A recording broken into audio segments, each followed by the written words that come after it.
만약에 시장의 복잡한 움직임을 풀어낼 수 있는 어떤 비밀스러운 작전집 같은 게 있다면 어떨 것 같으세요? 전설적인 트레이더가 남긴 바로 그 플레이북을 오늘 한번 같이 펼쳐보려고 합니다. 자, 이 숫자를 한번 보세요. 11,376%. 와, 이게 말이 되는 숫자일까요? 레리 윌리엄스가 딱 1년 만에 만들어낸 진짜 믿기 어려운 수익률입니다. 이 엄청난 기록 하나로 그는 그냥 전설이 된 거죠. 나는 추세를 만드는 조건을 찾는다. 이 말이 그의 모든 걸 설명해줘요. 그러니까 윌리엄스는 점쟁이처럼 오를 거야 내릴 거야 이렇게 예측한 게 아니라는 거죠. 그 대신에 이기기 좋은 판, 즉 큰 상승이나 하락이 나올 수밖에 없는 환경이 딱 갖춰졌는지 그걸 먼저 찾아다닌 분석가였던 겁니다. 이 이야기는 1987년에 있었던 일인데요. 로빈스 월드컵 트레이딩 챔피언십이라는 대회에서 윌리엄스가 고작 $10,000로 시작해서 이걸 $110만 달러가 넘는 돈으로 만들어버립니다. 아니 도대체 어떻게 그게 가능했을까요? 그냥 차트만 보고 한 건 절대 아니었겠죠? 그의 비법이 뭔지 지금부터 하나씩 까보겠습니다. 자, 윌리엄스의 첫 번째 비밀병기는 놀랍게도 바로 달력이었습니다. 그는 시장이 그냥 마구잡이로 움직이는 게 아니라고 생각했어요. 오히려 정치나 역사 같은 커다란 흐름에 따라서 마치 계절이 바뀌듯이 예측 가능한 주기를 가지고 움직인다고 본 거죠. 그 주기들 중에서도 가장 강력하고 또 예측하기 쉬운 게 뭐냐? 바로 미국의 4년 대통령 주기라는 겁니다. 생각해보세요. 대통령은 재선되고 싶어 하잖아요. 그래서 임기 동안 정책을 막 쓰는데 이게 주식시장에 고스란히 영향을 미쳐서 4년짜리 파도를 만든다는 거예요. 참 일리 있는 말이. 이 4년 주기를 보면요. 매년 캐릭터가 아주 뚜렷해요. 임기 1년 차에는 어때요? 새 정부가 들어서서 인기가 좀 없더라도 필요한 정책들을 막 밀어붙이니까 시장이 좀 시들시들하죠. 그러다 3년 차가 되면 다음 선거를 이겨야 하니까 경제를 막 띄우려고 하겠죠? 그래서 이때가 보통 시장이 제일 강합니다. 근데 진짜 중요한 해는 따로 있어요. 바로 2년 차 중간 선거가 있는 해입니다. 이때는 정치적으로 가장 시끄럽고 불확실하거든요. 그래서 시장이 큰 바닥을 딱 찍는 경우가 많다는 거죠. 윌리엄스는 바로 이때를 인생을 바꿀 매수 기회라고까지 말했습니다. 근데 여기서 끝이 아닙니다. 여기에 10년 주기라는 패턴을 하나 더 얹어보는 거예요. 렌즈를 하나 더 끼는 거죠. 데이터를 보니까 신기하게도 연도 끝자리가 5로 끝나는 해는 엄청난 강세장이 많았고요. 7로 끝나는 해는 시장 충격이 컸다고 합니다. 그리고 제일 재미있는 건 끝자리가 2인 해. 이게 아까 말한 대통령 주기 2년 차랑 딱 겹치면서 아주 강력한 바닥 신호를 만들어내는 경우가 많았다는 사실입니다. 자, 이렇게 달력을 보면서 지금이 투자하기 좋은 계절인지 아닌지 큰 그림을 그렸어요. 그럼 그 다음은 뭘까요? 바로 시장에서 대체 누구 말을 들어야 하나 이 문제죠. 윌리엄스의 두 번째 비밀은 시장의 진짜 선시들, 흔히 말하는 스마트 머니의 움직임을 쫓는 거였습니다.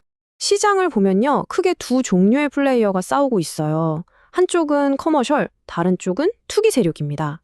커머셜은 뭐냐면 실제로 그 물건을 만들거나 사용하는, 말하자면 현업에 있는 사람들이에요. 이 사람들은 진짜 가치를 아니까 본능적으로 쌀 때 사고 비쌀 때 팝니다. 반면에 우리 같은 개인 투자자나 헤지펀드 같은 투기 세력은 가격의 움직임 자체에 베팅하죠. 보통 분위기 좋으면 따라 들어가는 경우가 많고요. 윌리엄스가 믿고 따른 스마트 머니는? 네, 바로 이 커머셜이었습니다. 이 그림이 바로 그 아하 하는 순간을 보여줍니다. 2012년 말 금시장인데요. 파란색 선, 그러니까 일반 투자자들은 금값 더 간다 하면서 열광적으로 사들이고 있었어요. 그런데 그때 빨간색 선, 바로 스마트 머니는 뭘 하고 있었을까요? 정반대로 아주 조용히 엄청난 양을 팔아치우고 있었던 겁니다. 그 결과요, 뭐 보시는 대로입니다. 얼마 안 가서 금값은 와르르 무너졌죠. 그러니까 핵심은 이거예요. 스마트머니란 일반 대중의 생각이 완전히 반대로 극단적으로 갈릴 때 바로 그때가 시장의 큰 변곡점이 가까이 왔다는 아주 강력한 신호라는 겁니다. 윌리엄스는 항상 감정에 휩쓸리는 군중이 아니라 이성적인 스마트머니의 편에 섰던 거죠.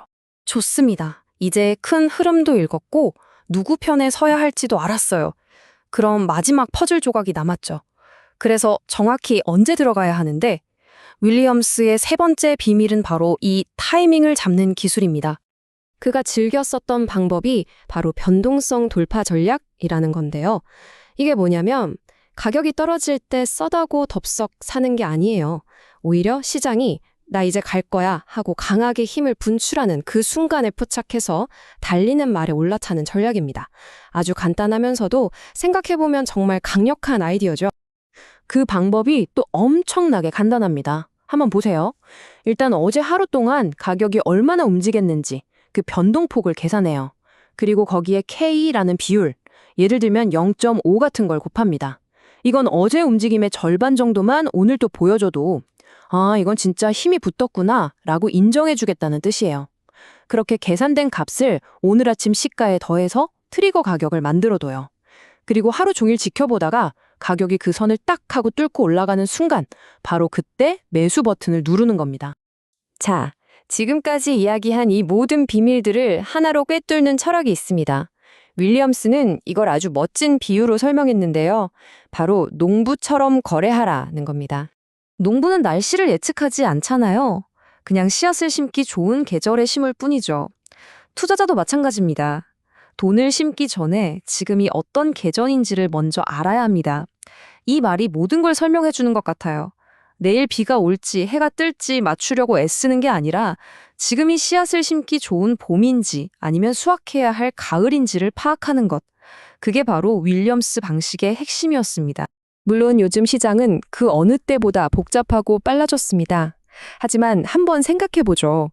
재선을 향한 정치의 욕망, 그리고 시장을 움직이는 인간의 탐욕과 공포. 과연 이런 근본적인 패턴들이 사라졌을까요?